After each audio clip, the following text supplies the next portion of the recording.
The reality is founding a company is going to be the most rewarding, most fulfilling thing that you ever do, but it's also going to be the hardest thing you ever do, the most challenging thing you ever do, and the most emotionally taxing thing you ever do. And having a network of like-minded people that are going through the same experience and can support you and challenge you and help you along this arduous but rewarding journey, I think is the biggest reason to join. Welcome to the SaaS Revolution Show. Fred Plais, co-founder and CEO of Platform.sh. Welcome, Fred. Good morning, Alex. Nice to thank you for having me today. Yeah, great to have you here. You're tuning in from LA, I understand. That's correct. Yeah, absolutely. That's where I relocated 5 years ago. I'm from France originally, but I've been in the US for now the last 5 years. Okay, and did you relocate straight to LA, or were you in the Bay Area? What's the reason with Los Angeles? No, it's actually I moved from Paris to San Francisco back in 2015. Spent 5 years out there, and this summer, decided to move to LA, mostly for family reasons. My kid is going to college in the area. Very nice.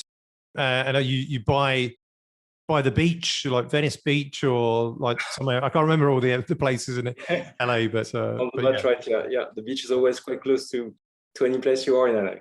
Yeah, very cool, very good stuff. Well, Fred, we know that you moved from France. We know that you live in LA. Tell us a little bit more about yourself. Who is Fred Plais? Yeah, great. Well, look, I'm an entrepreneur. I've been in tech since the beginning of my career. I don't want to say when I started, too long ago, but definitely, building companies today. This is Platform.sh, the company I'm currently running, is the fourth company I'm building.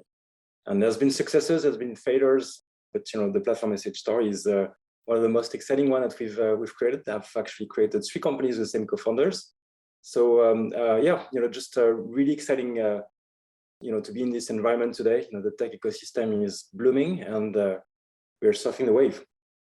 So serial entrepreneur, fourth business, I heard there, with some successes and some failures. And why carry on, like fourth business, fifth? I don't know if there will be a fifth business. And what is it about being an entrepreneur, running businesses, that I guess kind of excites you and gets you out of bed every day?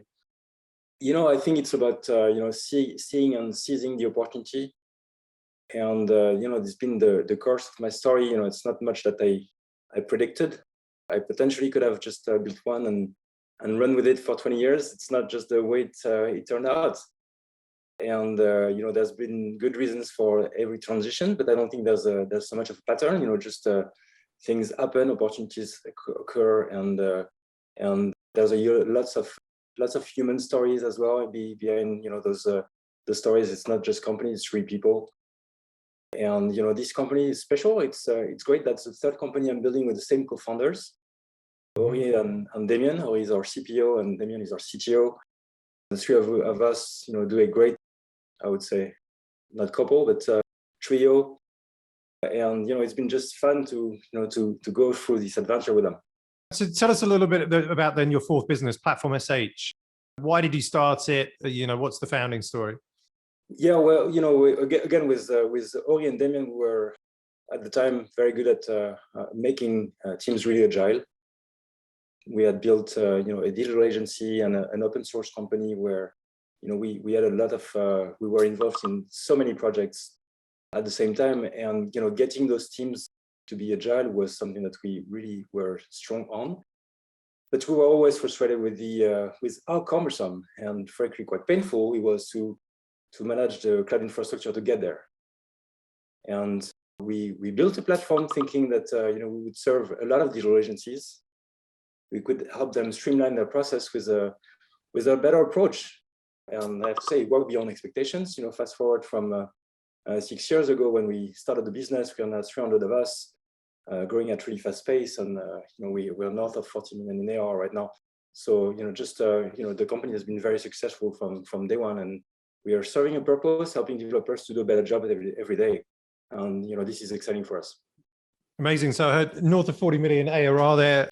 Congrats. And You're venture backed, is not bootstrapped. Is that correct? Yeah. What round is that? Series B, Series C? Yeah, well, yeah, absolutely. That would be Series B. Series B. Good stuff. And so we're largely going to talk about Platform.sh launching in the US today, where, as I understand that you mentioned, but like off the podcast, roughly about 50% of the company's revenues are coming from the US market. And we'll go through a bit of a step-by-step guide. So you said the company's Platform.sh was formed 6 years ago, but you moved to the US 5 years ago. So did you move quite early to the US? Right. And what were the reasons? Like, why did you move so early? What did the company look like at the time? Was, how many employees, revenue, etc.? At the time, I think we were 25 of us when I decided to move. But really, we from day one, we were not launching a platform, a product for France or for Europe or for the US. We were just thinking development ecosystems and open source ecosystems. And quite frankly, there's no border. This is just a global ecosystem, and with contributors from all over the place. And it's been our launchpad really. And so for us, it's been super natural to just think our business as a global business rather than a local one. All the more as we're very lucky in this industry. Developers all speak English. They are comfortable using a platform that actually which interface is in English. That's not a blocker. That's not a barrier at all. And so you can really scale your business with one single language, one single UI, and this makes things so much easier. So we started to get traction from day one from the US. And it's been clear from day one that this was going to be our major market. So for me to move a year later was really I was so tired of going back and forth. I was just traveling all the time, and also very excited from a personal standpoint. From a business standpoint, it made absolute sense to go to the US. From a personal standpoint, I've always been very attracted by the culture, by the people, by also giving the opportunity to my kids to actually learn a second language, be exposed to a different culture. So all this was to me a no-brainer, and so decided to go to San Francisco. Yes, as you said, 1 year after the launch of the platform. Once I figured that there was a product market fit, and we had a chance. So that's how it worked for me.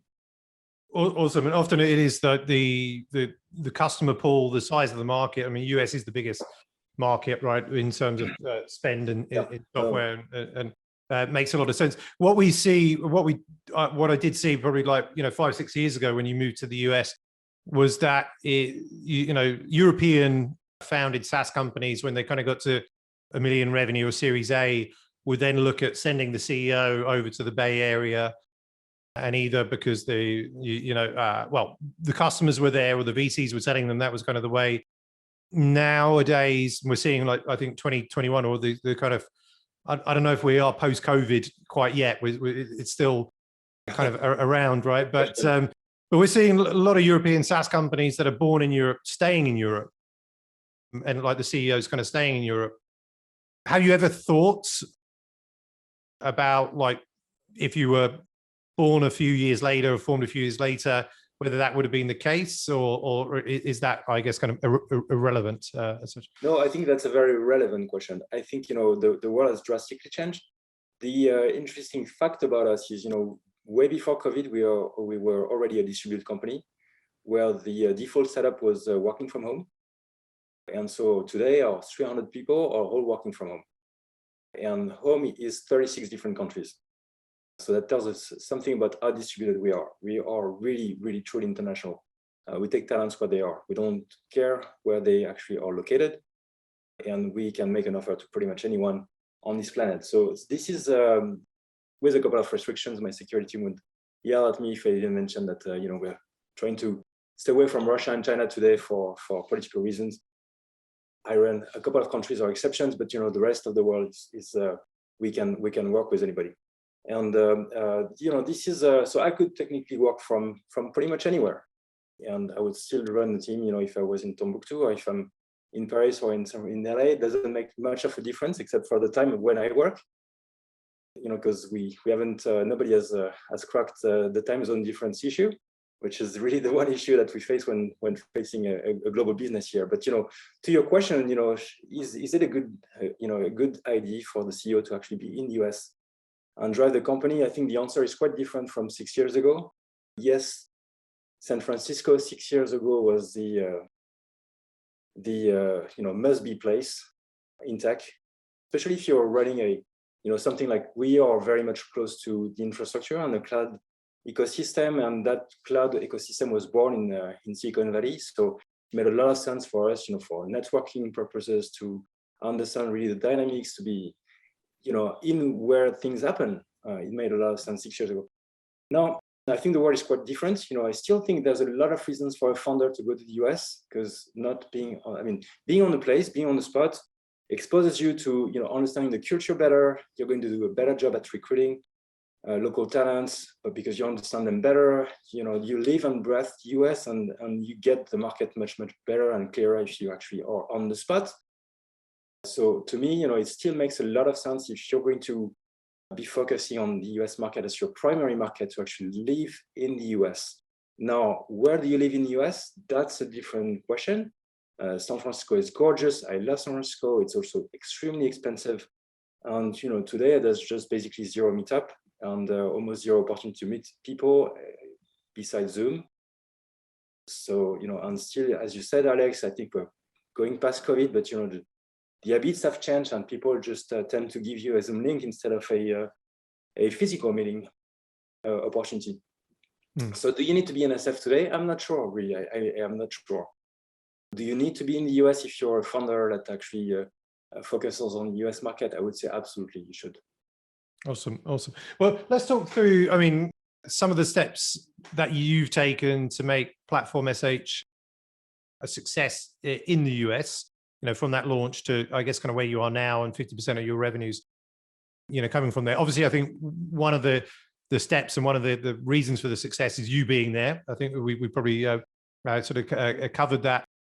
But maybe take me through and the audience through a couple of those steps which you think have been critical to your success. Well, I think the first thing is you want to work on your value prop. And you really need to have a chance in the US, in a very, very busy, crowded market where nobody's expecting you really. If you don't come up with a crystal clear value prop that is differentiated, it's going to be difficult. And, I think it doesn't mean that you don't want to go to the US, it doesn't mean that you don't want to focus on the US, but you really want to start with that, starting with just being clearly differentiated. If you're just a me too, your chances of success are zero. So, getting that clarity, is here said that down, but I think this is a starting point, that's, just coming up with something different, something that you can show as a differentiator, and then you can keep iterating until you get that right and you get actual product market fit. But, this is the starting point, having something differentiated that makes sense. And until you don't have that, there's no really point in just, getting a sales team or getting, just extra means or customer success. This is the first step is marketing. First step is get that message right, and you can build on that. Second step, once you get this right, is recruitment. Get the right people, get the right teams, and focusing on getting the right people on board. That's tough. Very often, you're not going to get the final people. You'll have to go step by step, progressively upgrade. Some people will make the journey with you, some people won't. That's okay. You need to start where you can. You don't have a brand, an employer brand. Nobody's expecting you. So, you can't get the top talents out there. So you have to do your best to get the best people you can and work with them. And some will just increase and improve and go along the way, and some won't do the journey. That's okay. They still get a valuable experience working with you, and that's not the end of the world. So I think the second step really is focus on recruitments. I still would say then once you've done that, you've got a starting team. I personally didn't come in as the first employee in the US. I had a couple of employees already. I think between 5 and 10 employees when I came, and I recruited them from Europe. You can do that. It's actually doable. And you do back and forth, but you can do that. So start recruiting from Europe, get a basic team, and then potentially that's the right time to relocate again. I think there's no better way to understand the culture and the country than just live it every day and breathe it every day. And then, it's all about persistence, and you're going to cheat from time to time. That's okay. Sometimes it's going to be really cool and really rewarding as well. It's been, for me, this whole journey has been a roller coaster, and that's probably why I like it. I think it's totally worth it. But, persistence is really the first quality in my mind of an entrepreneur and somebody that wants to start in the US, because it's tough. It's tough. It's difficult to find your bridge. There's a ton of competition out there, a ton of really smart people that want to succeed, very hardworking. So, can't be underestimated, but this is totally worth it, and persistence is paying off.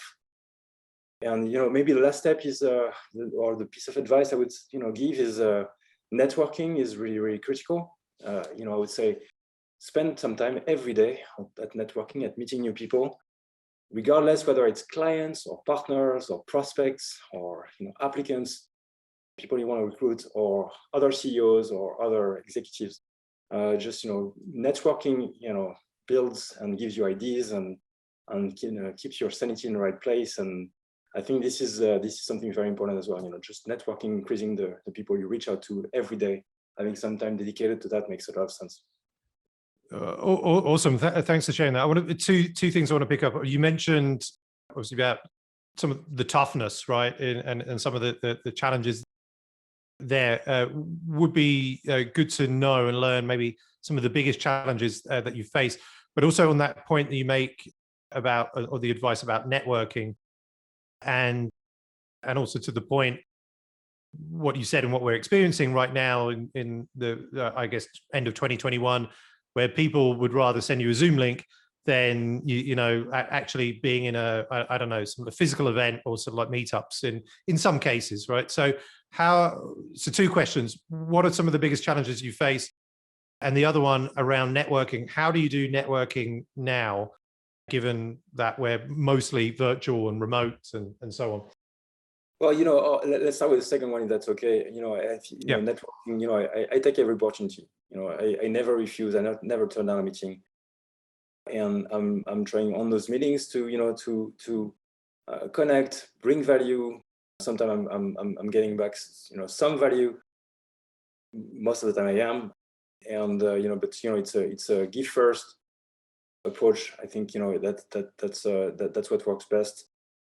And I'm taking all opportunities, and I'm trying to stay out there and have some time dedicated on my agenda to just meet up people, and sometimes reach out to people, and even on LinkedIn, or sometimes just connecting with somebody that knows somebody that I can use to actually get in between, and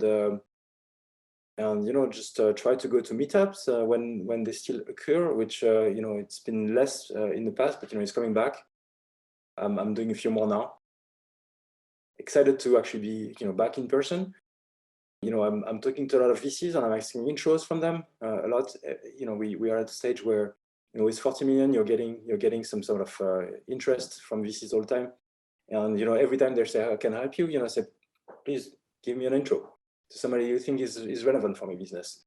And actually this is great, because VCs are well connected, and they take the point, because they want to stay in touch and be there whenever something meaningful for them happens. And so leveraging VCs, that works very well for me, as please do me an intro to somebody who you think is meaningful, whoever it can be, a portfolio CEO of yours, or somebody that you think could be interested in my business as a customer.